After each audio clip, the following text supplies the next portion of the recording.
Ahoy Horas, apa kabar Anda pemirsa? Selama 24 menit ke depan kami menghadirkan berbagai kisah inspiratif dalam keberagaman budaya.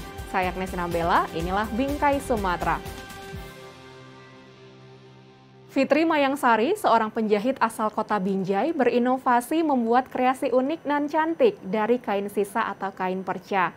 Kreasi unik ini diaplikasikan dalam bentuk tas dan baju. Karya ini menjadi upaya Mayang bertahan hidup di tengah berkurangnya orderan jahitan selama masa pandemi. Kami hadirkan sosoknya dalam liputan berikut.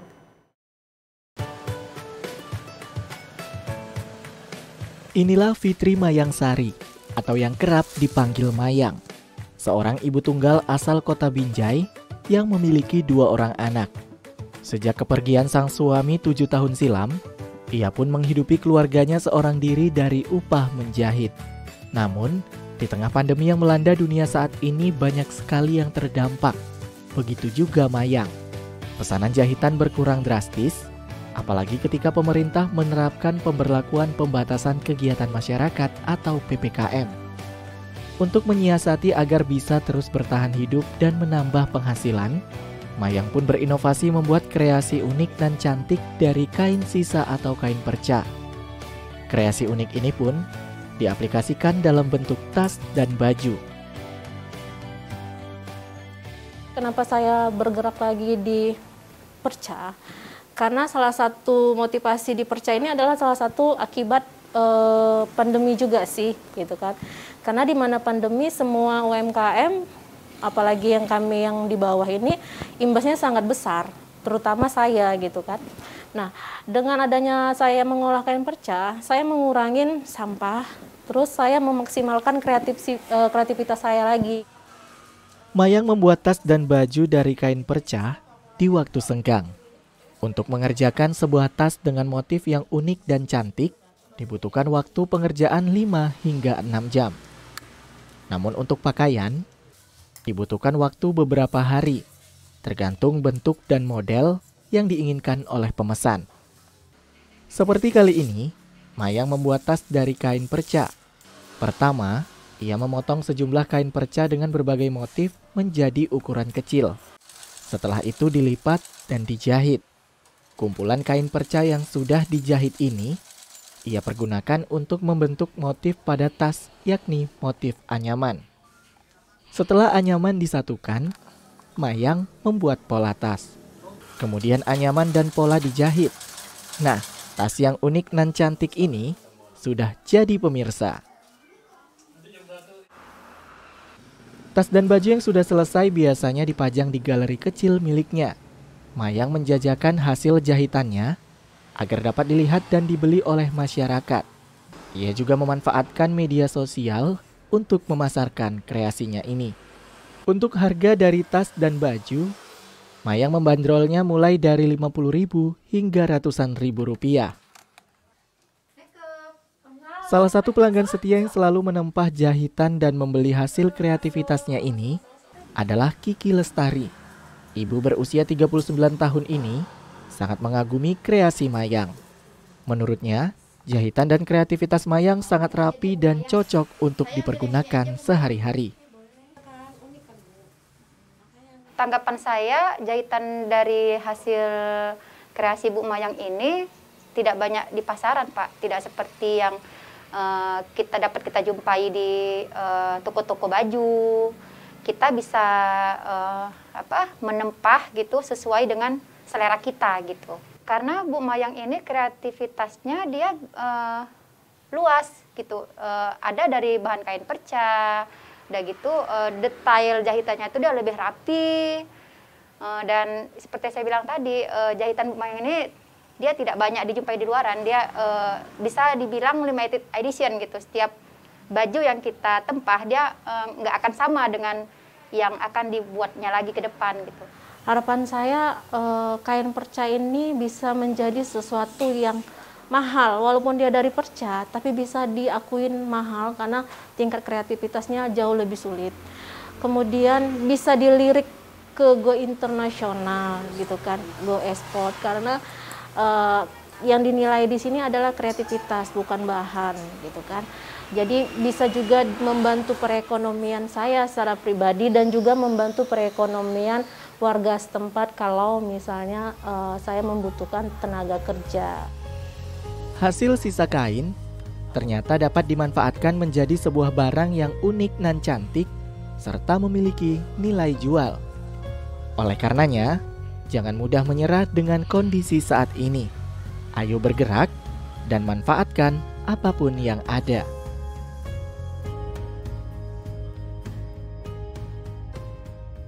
Dalam rangka program pengabdian masyarakat, beberapa dosen dari Universitas Sumatera Utara membina sebuah desa wisata di Desa Rumah Galuh, Kabupaten Langkat.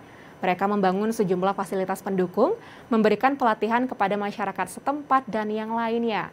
Hal ini dilakukan agar para wisatawan dapat lebih aman dan nyaman berkunjung ke desa wisata ini. Desa Rumah Galuh merupakan daerah tujuan wisata yang menawarkan banyak pilihan objek wisata dengan berbagai karakteristiknya. Salah satu di antaranya adalah objek wisata alam air terjun Tero-Tero yang berada di Kecamatan Seibingai, Kabupaten Langkat. Dengan potensi wisata yang ada, perlu adanya pengembangan untuk menarik banyak wisatawan yang datang dan menambah sumber pendapatan daerah. Melihat hal ini, sekelompok dosen dari Universitas Sumatera Utara turut membantu dan membina Desa Rumah Galuh untuk mengembangkan pariwisata di desa itu. Kegiatan ini dilakukan dalam rangka program pengabdian masyarakat. Jadi USU memiliki banyak program untuk membantu masyarakat ya. Jadi ada namanya research, penelitian, ada juga pengabdian masyarakat. Di dalam program pengabdian masyarakat ini ada dia yang menyebar, ada dia yang skupnya itu konsentrasi. Jadi salah satu yang kami handle itu adalah desa binaan karena skupnya itu lebih terkonsentrasi untuk membantu masyarakat secara langsung. Jadi Desa Rumah Galuh itu dipilih karena core-nya itu adalah kepada sarana dan prasarana wisatawan yang dimana tidak hanya menyangkut kepada kenyamanan, tetapi keamanan. Ada 5 prioritas pengabdian masyarakat yang dilakukan di Desa Rumah Galuh ini, yakni memperbaiki fasilitas keamanan dengan membuat tali sebagai pegangan bagi pengunjung ketika berjalan menuju sungai, memperbaiki fasilitas kebersihan dengan membangun toilet yang bersih, fasilitas sarana dan prasarana pendukung, seperti membangun gazebo, musola, plang interpretasi, dan parkir, serta memberikan pelatihan pelayanan prima kepada para pemandu dengan mengedepankan 5S, yakni senyum, salam, sapa, sopan, dan santun. Kemudian para dosen juga memberdayakan masyarakat agar dapat meningkatkan perekonomian mereka dengan mendirikan sebuah gerai kopi dan melatih pemuda setempat untuk menjadi baristanya. Tidak hanya itu, masyarakat dan pemandu juga diajak untuk lebih melek teknologi. Mereka diberikan pelatihan membuat video menggunakan gawai. Gunanya, agar mereka bisa memperkenalkan wisata yang mereka miliki lewat video yang diunggah di media sosial. Kegiatan pengabdian masyarakat ini bekerja sama dengan perangkat Desa Rumah Galuh. Ya, diharapkan program ini tidak hanya sampai di sini, karena berkaitan kepada bukan hanya ekonomi masyarakat saja, tetapi keselamatan tamu dan keselamatan guide yang mungkin berusaha menyelamatkan tamu ketika terjadi sebuah kecelakaan ataupun eksiden kecil. Jadi disinilah saya inginkan harapannya itu progres itu tetap berjalan dari USU ke depannya. Pembuatan peringatan dini kepada banjir, ada sebuah sistem yang mungkin bisa diselenggarakan. Jadi ketika air pasang itu naik, mulai dari atas sampai bawah itu mengetahui kode-kode tertentu bahwa air sedang naik. Pembenahan dan proses pengerjaan perbaikan fasilitas dikerjakan oleh masyarakat Desa Rumah Galuh. Kemudian pembenahan di bidang lainnya dibantu dan didukung dari pihak dosen serta Lembaga Penelitian dan Pengabdian kepada Masyarakat atau LPPM USU. Kegiatan ini pun mendapat sambutan yang baik dari masyarakat. Hal ini disampaikan oleh Japet Ginting selaku Kepala Desa Rumah Galuh. Kami sangat bersyukur, pastinya atas nama warga Desa Rumah Galuh sangat bersyukur atas ada kerjasama antara USU sama pelaku-pelaku wisata yang ada di desa kita sendiri. Pastinya saya sebagai kepala desa beranggapan ini memang sangat kami butuhkan karena terutama di sini ranger-ranger kita ataupun pemandu-pemandu kita sangat membutuhkan hal-hal seperti ini karena dari dulu ranger-ranger kita belum pernah mendapat hal seperti ini. Semoga pembenahan yang dilakukan di Desa Rumah Galuh ini dapat menjadi ladang penghasilan bagi warga, serta menarik wisatawan lokal maupun mancanegara untuk berwisata di Desa Rumah Galuh yang menyimpan berjuta pesona.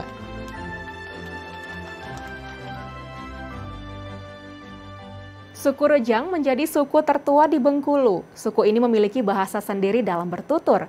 Suku Rejang juga memiliki aksara khas suku Rejang dan hebatnya masih bertahan dan diajarkan di sekolah-sekolah. Seperti apa pemirsa? Berikut liputan selengkapnya. Suku Rejang merupakan salah satu suku tertua di Bengkulu. Suku Rejang disebut-sebut sebagai suku yang paling banyak populasinya dan tersebar di banyak daerah di Bengkulu. Salah satunya di Kabupaten Rejang Lebong, sekitar 80-an kilometer dari kota Bengkulu. Tidak saja sebagai suku tertua, suku ini juga masih mempertahankan bahasa dan aksaranya. Tepatnya di Desa Tanjung, masyarakat menggunakan bahasa Rejang sebagai bahasa ibu. Artinya, bahasa Rejanglah yang pertama kali dikenalkan sejak mereka lahir. Selain bahasa, suku Rejang juga memiliki aksara sendiri. Oleh para peneliti, huruf ini disebut kaganga karena pedoman aksaranya menggunakan huruf K, Ga, Nga, dan seterusnya. Aksara ini sudah tumbuh sejak abad 12 Masehi dan mulai berkembang pesat di abad 17 sampai 19 Masehi. Dulu, ditulis pada bilah bambu dan kulit kayu dan digunakan untuk menyampaikan ajaran agama, ilmu kedokteran, petuah, dan kearifan lokal lainnya. Aksara kaganga secara tradisional keseluruhannya berjumlah 28 buah. Terdiri dari 19 buah aksara tunggal dan 9 buah aksara pasangan, serta memiliki 15 buah tanda baca. Kini, kaganga justru tersedia dalam media komputer. Kaganga ini mungkin sudah agak pudar. Karena apa?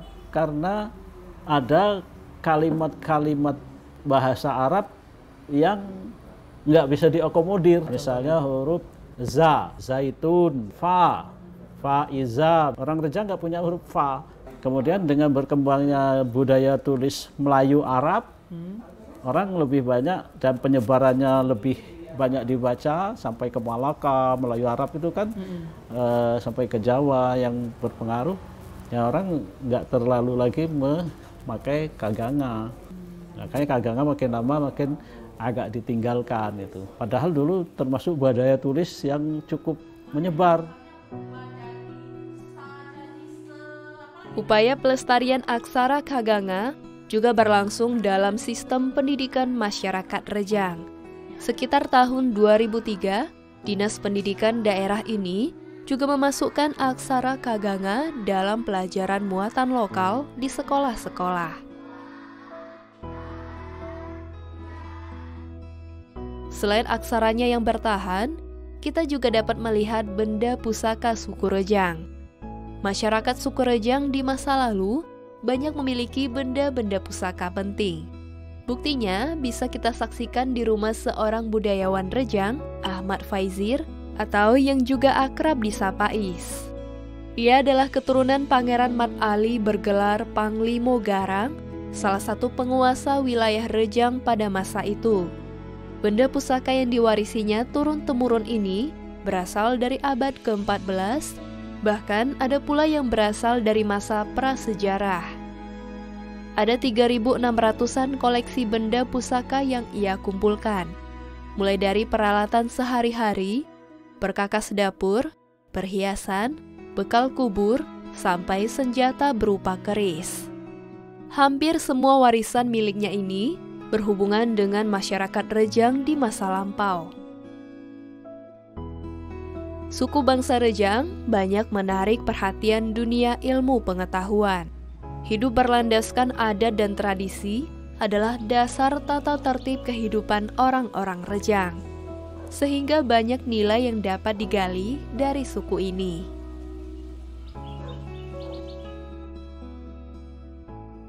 Nagari Sumpur merupakan kawasan pusaka yang masih menjaga betul adat istiadat masyarakatnya. Lantas seperti apa tradisi matrilineal yang masih melekat kuat di Nagari Sumpur, Provinsi Sumatera Barat? Serta bagaimanakah peran kaum perempuan dan lelaki dalam sistem adat dan kemasyarakatan Minangkabau? Kami punya liputannya dalam segmen Sekitar Kita berikut ini.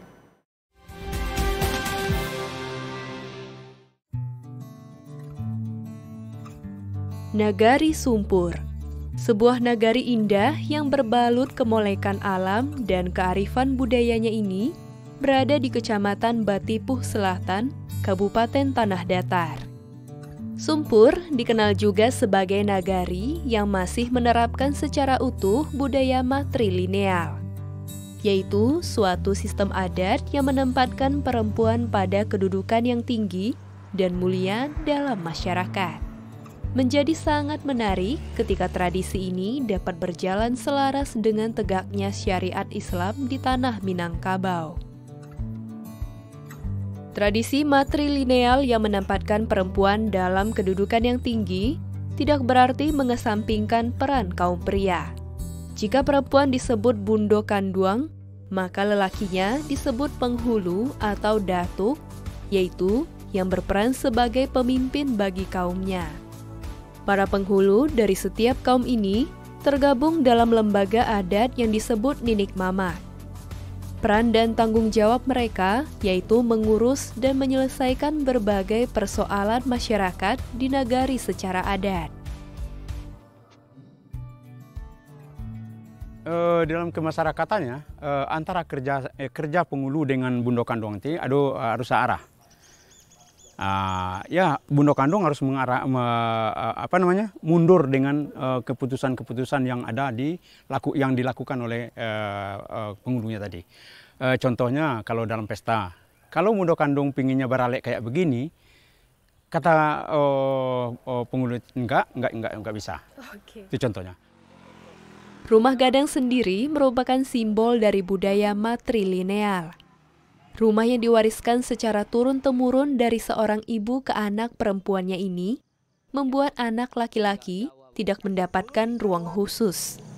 Setelah menginjak usia dewasa, maka mereka tidak diperbolehkan lagi tinggal di rumah tersebut.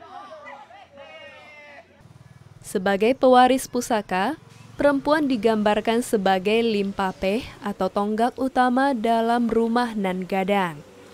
Peran utamanya ada dua, yaitu melanjutkan generasi dan menjadi pengurus rumah tangga. Yang mengenai Bundo Kanduang yang organisasi yang di Nagari, itu adalah sebuah organisasi Bundo Kanduang yang terlibat semua ibu-ibu yang agamanya Islam yang sudah menikah. Dia termasuk Bundo Kanduang dalam organisasi, tetapi yang Bundo Kanduang yang di rumah gadang adalah Bundo Kanduang yang ada penghulu di rumahnya. Bisa jadi itu ibu dari penghulu, kakak perempuan dari penghulu, atau adik dari penghulu itu sendiri yang ada di rumah itu. Siapa yang tertua di rumah itu, itulah yang Bundo Kanduang. Nanti yang meninggal itu siapa lagi yang di bawahnya. Di Nagari Sumpur banyak terdapat rumah gadang yang umurnya mencapai 1 abad. Di antaranya adalah rumah gadang milik Ibu Kamrita yang juga berstatus sebagai Bundo Kanduang.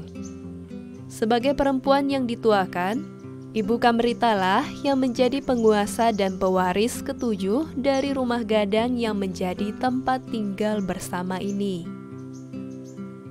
Nagari Sumpur yang menganut sistem politik adat Bodi Caniago, status Bundo Kanduang jatuh pada setiap istri penghulu atau datuak. Dan dalam tradisi matrilineal, suami Bundo Kamrita yang seorang datuak diharuskan untuk tinggal di rumah ini. Tidak hanya rumah gadang, dalam daftar pusaka tinggi yang menjadi hak milik perempuan, termasuk pula tanah, sawah, kebun, dan hutan ulayat yang tidak dapat diperjualbelikan. Namun bukan berarti menutup kesempatan bagi kaum lelaki untuk memperoleh hasil dari tanah yang diwariskan oleh saudarinya. Kesemuanya harus dilakukan atas persetujuan dan kesepakatan dengan pihak perempuan. Salah satu tanaman kebun yang banyak tumbuh di Nagari Sumpur adalah pohon sawoh atau orang lokal menyebutnya dengan Manila. Tanaman buah yang satu ini menjadi contoh di mana hasil kebun, meskipun itu dimiliki oleh pihak perempuan, tetapi juga dapat dimanfaatkan oleh saudara lelakinya untuk memenuhi kebutuhan hidup, terutama bagi mereka yang sudah tidak lagi merantau ke negeri orang. Pohon sawoh yang tumbuh di Sumpur terkenal menghasilkan buah dengan kualitas yang baik, sehingga hasil dari tanaman tersebut cukup untuk membantu memenuhi kebutuhan rumah tangga di samping hasil dari sawah. Sebagai lelaki dalam budaya matrilineal Minangkabau, mereka memiliki peran dan tanggung jawab yang besar, tidak hanya sebagai penghulu, tetapi juga menjadi ayah bagi anak sendiri dan juga bagi kemenakannya. Untuk itu, tentulah mereka membutuhkan sumber ekonomi yang cukup besar.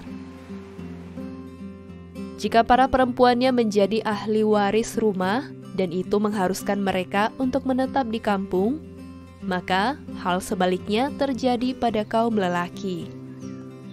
Untuk itu, anak lelaki Minangkabau harus dipersiapkan mampu bertahan hidup di perantauan. Salah satunya dengan membekali mereka ilmu bela diri silat. Perempuan dalam budaya matrilineal Minangkabau memiliki derajat yang sangat tinggi. Adat dan budaya ini tidak akan pernah lekang dimakan oleh waktu, karena nilai-nilai yang dikandungnya sangat melekat, sangat kuat.